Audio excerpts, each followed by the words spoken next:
Plot जे पण पाहिले प्रत्येकावर कॉमन असा एक प्रॉब्लेम आपल्याला आढळून आला, तो म्हणजे पोंगे अटकण्याचा। अशा पद्धतीने प्रत्येक शेतामध्ये पोंगे अटकलेले दिसले आपल्याला।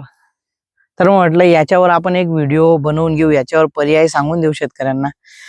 तर हा एक प्लॉट आहे, जवळजवळ 5,500 लागवड आहे। 5,500 लागवडीमध्ये पूर्ण शेतामध्ये पोंगे अटकलेले आहेत, तुम्ही बघू शकता। इकडे दाखवा पूर्ण।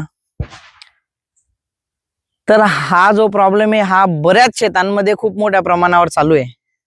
तर शेतकरी मित्रांनो, याच्यावर आपल्याला पर्याय असा काढायचा, एक पोंगे भरणी घ्यायची आहे। जर शक्य असेल तर पोंगे भरणी घेऊन घ्यायची, आणि जर समजा आपला बाग लहान असेल तर स्प्रे पण घेतला तरी काही हरकत नाहीये। पण शक्यतो जर 2 महिन्याच्या पुढील बाग असेल तर त्याच्यावर पोगे भरणीच घ्या।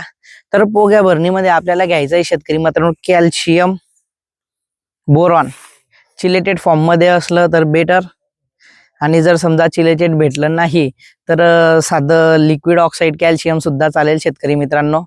तर कॅल्शियम बोरॉन त्याच्यामध्ये मायक्रोन्यूटन घ्यायचं आहे। आणि जर समजा आपल्या इथं अळीचं काही अटॅक दिसत असला तर एक इमामॅक्टिन अळीनाशक घेऊन घ्यायचं आहे।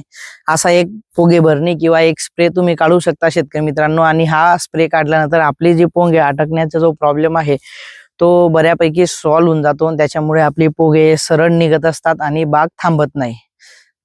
धन्यवाद।